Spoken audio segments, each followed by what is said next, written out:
Hello, this is James Jopling with Shoppa's John Deere. We're going to review the components for our 2021 Tractor Tech contest. First of all, we're going to have just a simple digital multimeter. Very, very basic. It's not auto-ranging multimeter. So the first question, the fact that is it or is it not an auto-ranging meter? And this isn't. You must utilize the dial to be able to navigate to the different ranges. Second question, digital multimeter and analog meter have the same impedance. That is incorrect, and we'll review that later. But very different impedance, and impedance is very, very critical when it comes to meters as far as electronic devices. The resistance of the test leads has no bearing on displayed value. That's not correct. You need to check the actual resistance of your meter leads before you're testing a device as far as resistance is concerned. For a simple fact, if you have approximately 2 ohms resistance in your leads and you're measuring something of which is 3 ohms, then that's going to throw your displayed measurement off. Well, it'll be inaccurate as far as that particular component. And the next question, a DMM and a DVM have all the same functions. That's incorrect. A DVM is simply a digital voltmeter. A digital multimeter, a DMM, has many ranges, voltages, resistance, amperage, and some of them have multiple others. But anyway, that covers the multimeter. And next, we've got a relay. And this is what's classified as a single pole double throw relay. And we'll go and review the little diagram of it in a little bit. But the first question concerning that, a relay is an electrical device which uses low amount of current to activate a coil to move the contact points.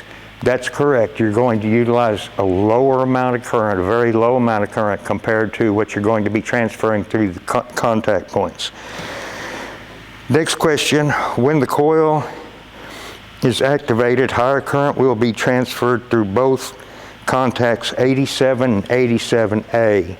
And we're going to review that in a few moments, but 87, 87A are the 2 different contact points within that relay. It'll be contacting terminal 87A without applying current to the coil. When current is applied to the coil and it's activated, magnetic field will be generated and it will pull that contact down to 87. So that is incorrect, that's false. Next question. This is described as a single pole double throw relay. That's correct. It's got 1 pole coming in, and double throw is meaning that it has 1 contact, and then when magnetized it comes up and makes contact with another one. You have 2 other contacts, so it's double throw. And now when voltage is applied to poles 85 and 86, the coil is activated and contact will be accomplished from terminal 30 to 87. That is correct, and we'll look at the diagram in a few moments. And the terminal 30 is the input, so to speak, for your high current. And when that coil is magnetized, it will you'll move the contact to terminal 87. So that question is true. Now, the next one is the coils within specifications of 63 to 68 ohms. That is true, and we're just going to use a multimeter, and we're going to perform measurement. And it's approximately 64.8, 65 ohms, so that is within specification.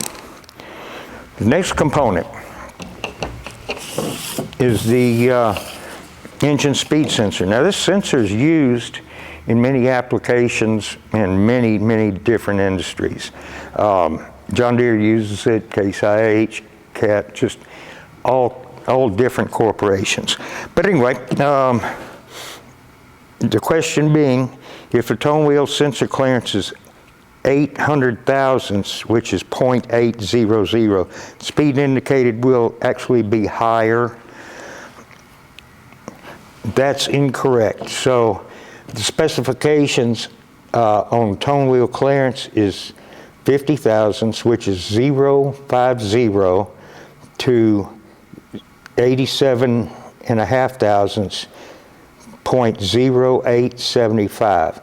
So if you have a wider gap, it's not going to be picking up nearly as much. So that's false. The next question, the resistance of the sensor is not within specifications. That's true. I've got it set on 20 kiloohms, and the specification should be 3 kiloohms plus or minus 200 ohms. 3 kiloohms is 3,000 ohms. So it's very, very far out of specification. Now the next question, if any metallic debris collects on the end of the sensor, this will influence the reflected speed. That's true. This has a core magnet, which it will and it does have a tendency to collect metallic debris, and that will influence the indicated speed.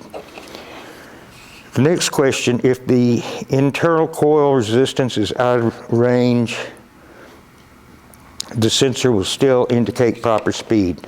That's inaccurate. That is not correct. If it's too high, then your indicated speed, it may be 0, and it may indicate a bit lower speed than actually what should be measured. The last question is false. If a gear tooth is missing, the sensor will still indicate correct speed. That is inaccurate, for that sensor is picking up every tooth, actually giving reflective measurement back. So if it's missing one tooth, then your speed indicated may be off. It should be off just a tad bit, and it'll be erratic also. And that is all that we have for the speed sensor. Now next, one of my favorites is GPS receiver. Okay, now we can go a little bit in depth in a while concerning that. But the first question, only one satellite is required to pinpoint your location. That's incorrect. You've got to have a minimum of 3 satellites to at least get you within 2 to 3 meters of your actual location. One satellite, and we can go a little bit more in depth with this at a later date, but one satellite, you're going to have one circle, and you could be anywhere within that circle. 2 satellites, it's going to give you 2 circles which are going to be overlapping, and it will give you 2 points of possible location. With 3 satellites, you're going to actually have 3 satellites, 3 circles to where you possibly can be, and the convergence point of all 3 of those circles, that's going to be your location. So that only one satellite is required to pinpoint your location, that is inaccurate.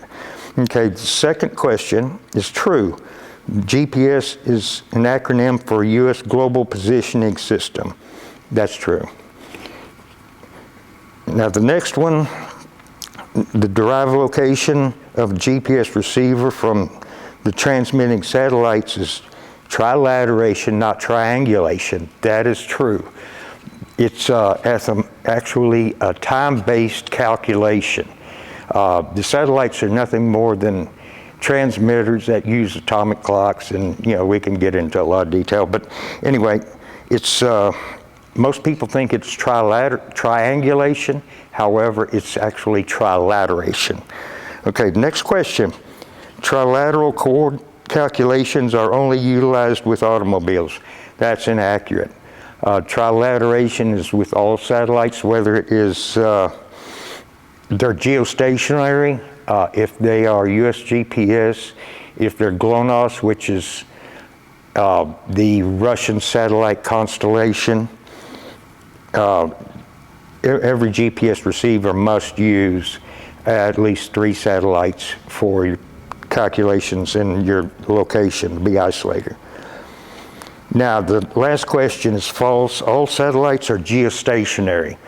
Now, there are 3 geostationary satellites over the continental U.S. and part of Africa that we utilize. Geostationary means that they are in a fixed orbit around the Earth. And all the other satellites are actually orbital. But anyway, that is all of which we have with the GPS receiver. Now the last, as far as an electrical components, we have our battery. Okay, the first question is, each cell has a potential of 2 volts. All right, that is correct. That's pretty well standard. And the way you can tell if it's a 6-volt battery or a 12-volt battery, count the number of cells. This one has 6 cells. So this is a 12-volt battery. A 6-volt battery would only have 3 cells.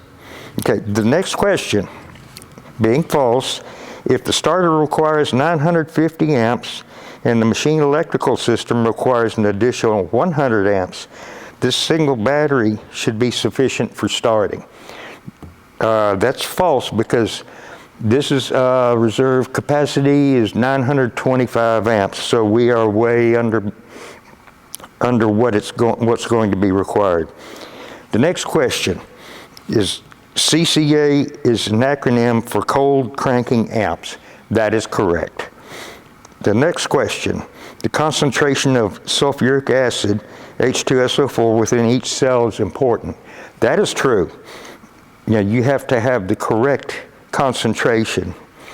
Okay, the last question, cold and extremely hot temperatures will not require more amperage. That's false. They will indeed require more amperage. And that is all for our electrical components.